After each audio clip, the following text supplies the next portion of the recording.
جو حضرت مریم کے خالو بھی تھے. حضرت زکریا نے حضرت مریم رضی اللہ تعالیٰ عنہ کو اپنی کفالت میں اپنی پرورش میں لے لیا اور بیت المقدس کی بالائی منزل میں تمام منزلوں سے الگ ایک محراب بنا کر حضرت مریم کو اس محراب میں ٹھہرایا.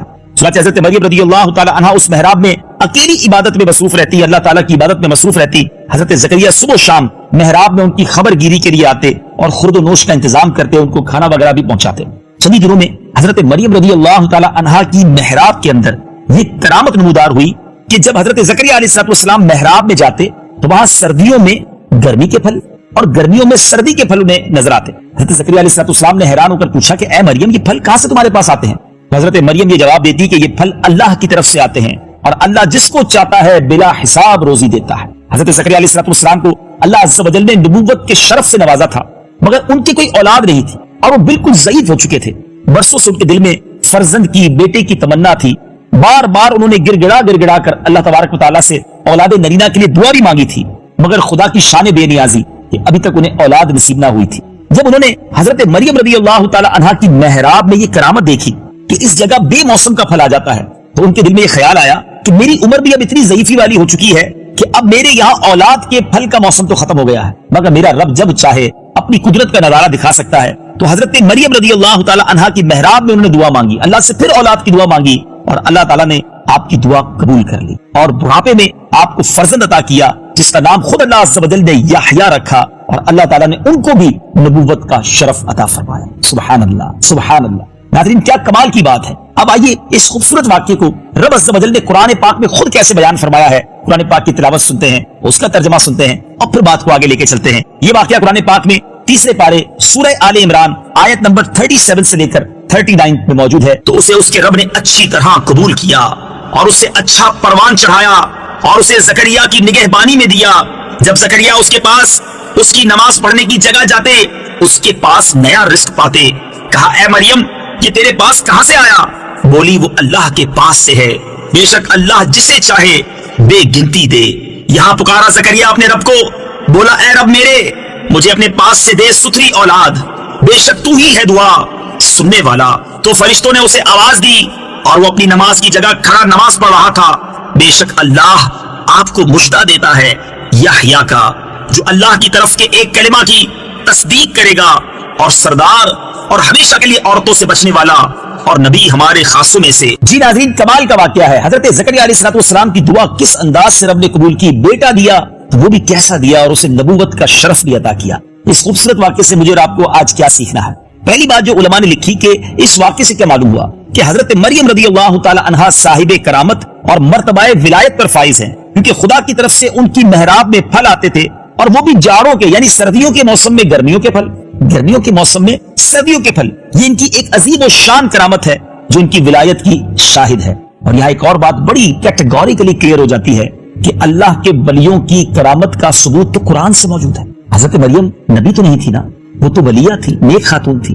تو جب قرآن ذکر کر رہا ہے, یہ واقعہ آپ نے سنا, قرآن میں بھی تلاوت سنی آپ نے, جب قرآن اللہ اپنے نیک بندوں کے بارے میں خود ہمیں قرآن کے ذریعے بتا رہا ہے کہ ان کی کرامتیں پاسبل ہیں, تو اگر آج کوئی کسی اللہ کے ولی کی کرامت کو بیان کرتا ہے تو اس میں کوئی کانفلکٹ نہیں ہے. کرامت کا ثبوت تو قرآن سے موجود ہے نا ناظرین. اور اسی طرح ایک اور بڑا خوبصورت واقعہ آپ نے سنا ہوگا کہ حضرت سلیمان علیہ السلام جب ملکہ بلقیس کا تخت لانا چاہتے تھے تو ملک شام سے یعنی مصر سے وہ بہت دور تھا, ہنڈریڈز مائلز دور تھا اور بہت بڑا تخت تھا. مگر قرآن کہتا ہے نا کہ آپ کے ساتھ بیٹھے ہوئے ایک ایسا شخص جس کے پاس کتاب کا علم تھا, ان کے بارے میں بتایا جاتا ہے ان کا نام آصف بن برخیہ تھا, اور انہوں نے کہا تھا کہ حضور میں آپ کے پلک جھپکنے سے پہلے وہ تخت یہاں لا سکتا ہوں, اور ایسا ہی ہوا. قرآن میں اس کا ذکر ہے. تو اب بتائیے نا کہ جب قرآن اولیاء کرام کی, اللہ تعالیٰ کے نیک بندوں کی کرامتوں کو ذکر کر رہا ہے تو پھر ہمیں کیا پرابلم ہے؟ اللہ تعالیٰ جسے چاہے جو اختیار دے. مگر اس کرامتوں کے بارے میں جو کنفیوژن پیدا ہو جاتی ہے وہ میں آج کلیئر کر دیتا ہوں. بیسیکلی اگر کوئی شخص یہ سمجھتا ہے کہ اگر اللہ کا کوئی ولی, صحابی رسول یا نبی جو اس طرح کی کرامت یا اس طرح کی کوئی مدد فرماتے ہیں وہ اپنی طرف سے فرماتے ہیں تو یقیناً یہ شرک ہے. لیکن اگر کوئی یہ سمجھتا ہے کہ اللہ کی عطا سے, اللہ کی مہربانی سے اللہ تعالیٰ انہیں کچھ عطا فرماتا ہے یہ کمالات, اور وہ اس طرح کی کرامتیں دکھاتے ہیں, اللہ کی عطا ہے نا, اللہ چاہتا ہے تو یہ کرتے ہیں, تو اس میں میرا خیال ہے کوئی کنفیوژن نہیں ہونی چاہیے. اب آتے ہیں اس خوبصورت واقعے سے ایک اور سبق کیا ملا کہ اللہ تعالیٰ کے بندے یا اللہ والیاں جہاں عبادت کریں وہ اس جگہ اس قدر مقدس ہو جاتی ہے کہ وہاں رحمت خداوندی کا نزول ہوتا ہے. اور وہاں پر دعائیں قبول ہوتی ہیں. اللہ کے نبی کا یہ عمل ہمیں بتا رہا ہے کہ حضرت زکریا علیہ السلام پہلے بھی دعائیں کر چکے تھے، مگر ایگزیکٹلی اس محراب میں جا کر کیوں دعا کی؟ کہ ان کا یہ ماننا تھا کہ جہاں اللہ کے نیک بندے عبادت کریں وہاں رحمتیں نازل ہوتی ہیں. جہاں اللہ کے نیک بندے عبادت کریں وہ جگہ دعاؤں کی قبولیت کی جگہ بن جائے. تو جہاں اللہ کے نیک بندوں کے مزارات ہوں وہاں جا کر بھی اگر رب سے مانگا جائے تو انشاءاللہ اللہ بڑا کریم، مانگنا تو رب سے ہی ہے نا، انشاءاللہ رحمتیں ہوں گی، دعائیں قبول ہو جائیں گی. تو ایسے مقامات جو مقدس مقامات ہوں، جیسے دعا کے آداب میں بھی علماء نے لکھا کہ مکہ شریف میں جا کر دعا مانگے، دعا قبول ہوگی انشاءاللہ. اور کعبے کے سامنے جائیں تو اور امپورٹنٹ ہے، اور برکت والی جگہ ہے. صفا مروہ جس کو اللہ نے اپنی نشانی قرار دیا وہ دعاؤں کی قبولیت کا مقام ہے. تو مکہ پاک اور مدینہ طیبہ تو پورا کا پورا ہی دعاؤں کی قبولیت کے مقام ہے. اور پھر وہ تمام جگہیں جن کا ذکر قرآن میں عزت کے ساتھ، احترام کے ساتھ بیان ہوا، ان جگہوں پر جا کر دعائیں مانگیں، اولیاء کرام کی قرب میں جا کر دعائیں مانگیں تو ضرور انشاءاللہ دعائیں قبول ہوں گی. اور ایک اور بات بھی سیکھنے کو ملی ناظرین، کہ بظاہر تو حضرت زکریا علیہ السلام بہت ضعیف ہو گئے تھے. ایک طرح سے انسان اس عمر میں جا کے مایوس ہو جاتا ہے، مگر آپ نے ہمت نہیں ہاری، آپ نے دعا کی، اللہ کی رحمت سے مایوس نہیں ہوئے. بہت سارے ناظرین ایسے ہوتے ہیں جو اگر کسی مشکل میں آ جائے نا اب مایوس ہو جاتے ہیں کہ نہیں جناب میرا تو مسئلہ